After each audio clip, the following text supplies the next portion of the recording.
पिछले एपिसोड में हमने रांची से लेकर धनबाद तक का सफर किया। झारखंड की रॉ ब्यूटी और इंडस्ट्रियल हेरिटेज को एक्सप्लोर करते हुए अपोलो एंड्यूमैक्स एलटीएचडी टायर्स ने हर रूट और टेरेन को आसानी से पार किया।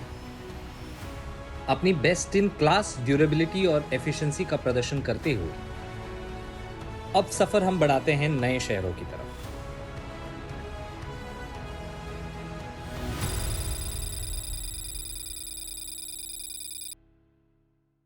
धनबाद से कलकत्ता तक का सफर शुरू होता है और अपोलो एंड्यूमैक्स एलटीएचडी टायर्स के रिलायबल परफॉर्मेंस के साथ ड्राइवर्स ने इस रूट पर कॉन्फिडेंट और स्मूथ ड्राइव का मजा लिया। इनकी एडवांस ट्रेड डिजाइन और स्टर्डी साइडवॉल ने हर टेरेन पर अपना जलवा दिखाया, ensuring a seamless journey। और फिर हम आते हैं कलकत्ता की तरफ, एक शहर जो अपनी रिच हिस्ट्री और यूनिक कल्चर के लिए मशहूर है। ब्रिटिश कॉलोनियल एरा से लेकर आज तक कलकत्ता ने आर्ट, लिटरेचर और रेवोल्यूशनरी मोमेंट्स में अपने शहर को एक एपिसेंटर बना दिया और एक डिस्टिंक्ट आइडेंटिटी बनाई। विक्टोरिया मेमोरियल, हावड़ा ब्रिज और यहाँ के एज ओल्ड ट्रैम्स इस शहर के हेरिटेज की एक झलक देते हैं। यहाँ हर कोना एक कहानी है और अपोलो एंड्यूमैक्स के साथ हम इस कहानी के हिस्से बनाते हैं, नए मोड और एक्सपीरियंसेस के साथ आगे बढ़ते हुए। और अब बात करते हैं कलकत्ता की एक ऐसी मिठाई की जो सिर्फ बंगाल में नहीं पूरी दुनिया में फेमस है, रसगुल्ला। ये सॉफ्ट स्पॉन्जी डिलाइट बंगाल के कल्चर का एक बहुत महत्वपूर्ण हिस्सा है और इसकी कहानी भी काफ़ी इंटरेस्टिंग है। लेकिन इस मिठाई की खासियत सिर्फ इसके टेस्ट में नहीं बल्कि एक यूनिक टेक्निक में भी है।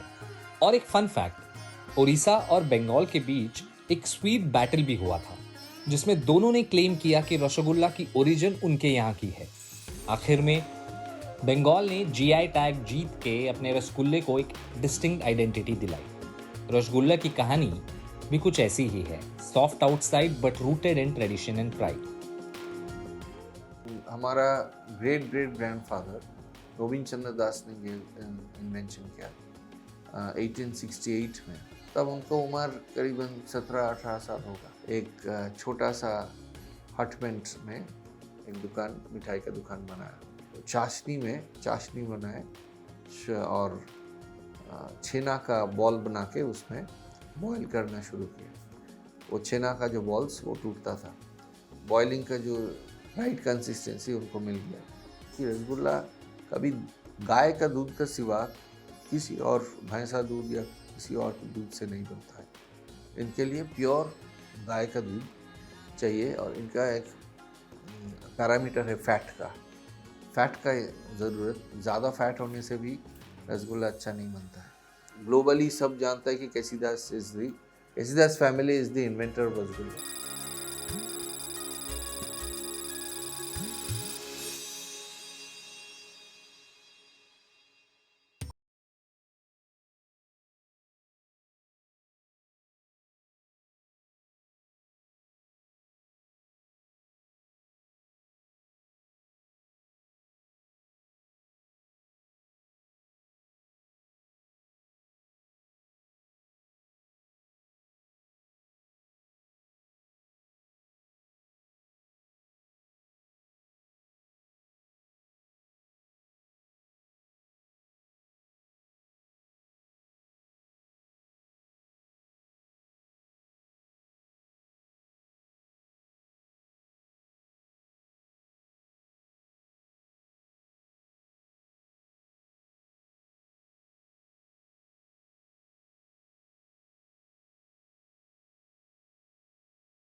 जो सिर्फ व्यापार का नहीं बल्कि समाज का भी एक अहम हिस्सा है।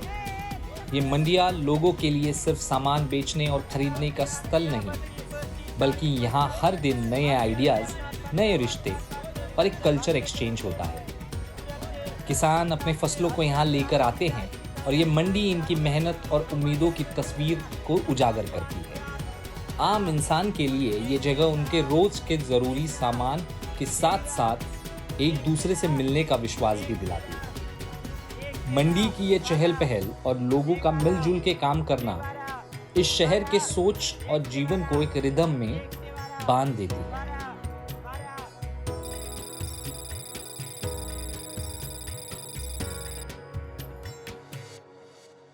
आसनसोल को पीछे छोड़कर हमारा ट्रक पटना की तरफ चल पड़ा।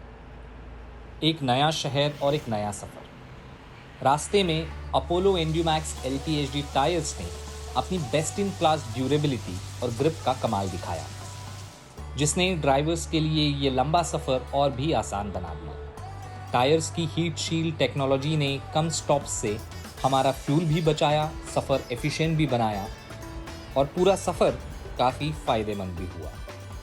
पटना के पास पहुंचते ही एक शहर की विभिन्नता और उसके ऐतिहासिक महत्व हमारे सामने आ गया। गंगा नदी के किनारे बसा हुआ ये शहर बिहार की राजधानी के साथ साथ भारत के प्राचीन सांस्कृतिक केंद्रों में से एक महत्वपूर्ण केंद्र है। इस नए शहर में आगे का सफर और भी एक्साइटिंग होने वाला है। पटना में हमारी मुलाकात हुई एक बहुत ही खास GI टैग प्रोडक्ट से, मखाना।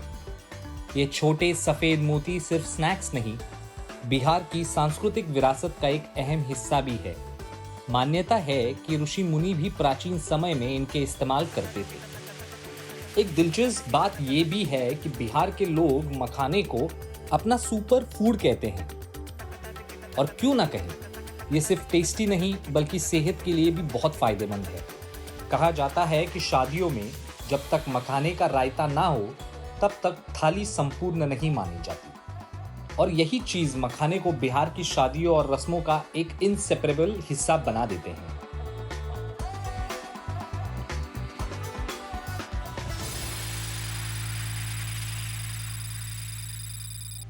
पटना से मुजफ्फरपुर की तरफ हमारा ट्रक निकल पड़ा और ये सफर अपोलो एंड्यूमैक्स LTHD टायर्स के साथ और भी बेहतरीन होता गया।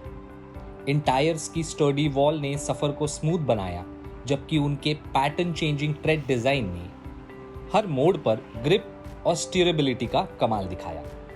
ड्राइवर्स ने भी इन टायर्स की परफॉर्मेंस को अप्रिशिएट किया, जो उन्हें इस चैलेंजिंग रूट पर कॉन्फिडेंस के साथ चलने का मौका देते हैं। रास्ते में हमें खूबसूरत क्षेत्र और गांव दिखाई दिए, जो इस सफर को और भी यादगार बनाते हैं। मुजफ्फरपुर के नजदीक पहुंचते ही हमने सुना कि ये शहर अपनी सुपारी और मिठाइयों के लिए मशहूर है। इस शहर का रिच कल्चर और लोकल बाजार यहाँ के लोगों की मेहमान नवाजी का प्रतीक है। हमारा सफर यही खत्म होता है, लेकिन अगला पड़ाव अभी बाकी है। अगले एपिसोड में हम नज़ारा देखेंगे खूबसूरत पहाड़ियों का, गंगटोक, सिलगुड़ी और गुवाहाटी की पहाड़ियों का। लेकिन ड्राइवर्स ने ये सोचा भी नहीं था कि उन्हें इतनी ज़बरदस्त बारिश का सामना करना पड़ेगा।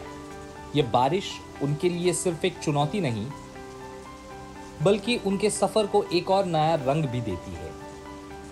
क्या वो इस बारिश को पार कर पाएंगे? देखिए अगले एपिसोड में।